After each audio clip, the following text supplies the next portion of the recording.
The Crythian Empire had conquered 47 star systems in less than a decade. Their method was efficient and terrifying. They would send the Apex, their greatest hunter, to eliminate any civilization's strongest warrior. Once the champion fell, the rest would surrender within days. The Apex had never failed. Not once in 300 years. When the Crythian warships entered Earth's orbit, the Imperial warlord broadcast his message across all frequencies. His translated words dripped with condescension: "Humans of Earth, present your greatest warrior. The Apex will face them in single combat. When your champion falls, you will submit to the Empire. Resistance is futile." Earth's military leaders scrambled. Special forces operatives volunteered. Olympic athletes stepped forward. Enhanced super soldiers offered their services. The Crythian scanners, however, had already made their selection based on threat assessment algorithms that had never been wrong. The coordinates locked onto a small farming community in rural Montana. Specifically, onto the property of Thomas Webb. Tom was 63 years old, had fought in 2 wars decades ago, and now spent his days growing potatoes and fixing his ancient tractor.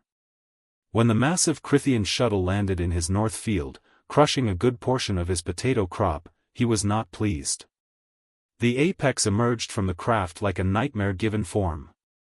Standing 12 feet tall, covered in bioorganic armor that had evolved over millions of years, equipped with plasma claws that could slice through starship hulls, and possessing reflexes that made bullets seem slow. Its species had climbed to the top of their planet's food chain by hunting creatures that would make Earth's dinosaurs look like house cats. Tom was in his vegetable garden, wearing overalls and a sun-faded baseball cap, pulling weeds. The Apex's translator boomed across the field: "Human-designated Thomas Webb. You have been identified as this world's apex threat.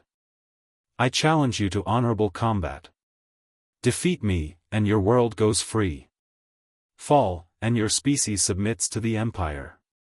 Tom straightened up, one hand on his lower back, and squinted at the creature. "You just landed on 3 weeks' worth of work, son." The Apex's head tilted, confused by the response. "Do you accept the challenge, human warrior?" "Warrior?" Tom snorted. "I'm a farmer. And you're standing in my field." He paused, looking at the massive crater the shuttle had created. "Actually, you know what? Yeah. We got a problem." Tom walked over to the side of his garden shed and picked up his shovel. It was old, the wooden handle worn smooth by decades of use, the metal blade sharpened from years of striking rocks. The Apex's combat algorithms analyzed the primitive tool and dismissed it as irrelevant. "You face me with a farming implement? This is the honor of Earth's greatest warrior." "Greatest warrior?" Tom tested the shovel's weight. "Son, I ain't fought nobody in 40 years. But you wrecked my field, and I got bills to pay. So let's get this over with. I got tomatoes need watering." The Apex lunged with speed that had killed champions across the galaxy. Plasma claws extended, targeting vital organs with precision that came from 3 centuries of perfect kills. Tom sidestepped. Not with enhanced reflexes or superhuman speed. He simply wasn't where the Apex expected him to be. The creature's algorithms had calculated for a warrior's response: attack, defend, or retreat. Tom moved like someone avoiding a charging bull, casual and economic, because that's exactly what he'd done 100 times with his neighbor's temperamental Angus. The shovel came around in a wide arc. The Apex tried to adjust mid-lunge, but momentum betrayed it. The flat of the shovel caught the creature across its sensory cluster with a sound like a gong being struck. The Apex stumbled, its neural system momentarily stunned. Tom didn't give it time to recover. He'd learned a long time ago that you don't give a wounded animal a chance to regroup. The next strike came from overhead, the shovel's edge driving down with the practiced efficiency of a man who'd spent 60 years putting tools exactly where they needed to be. The blade found the weak point where the Apex's bioarmor segmented at the neck. Not through luck, but because Tom had watched the creature move and recognized the gap, the same way he'd identify a weak board in his fence. The apex fell forward, twitched once, and went still. Tom wiped the shovel blade on the grass and walked back to his shed.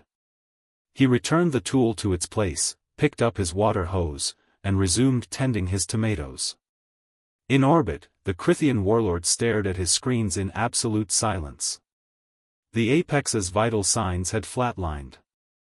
Combat duration, 47 seconds.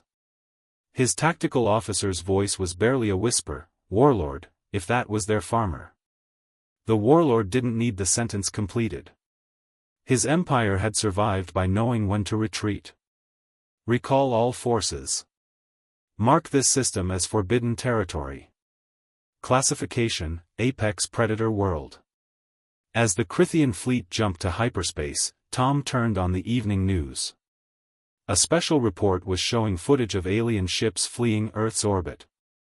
Tom said, sitting down with a beer. Must have figured out they weren't welcome. His phone rang. It was the Pentagon. Tom let it go to voicemail. He had work tomorrow, and those potatoes weren't going to replant themselves.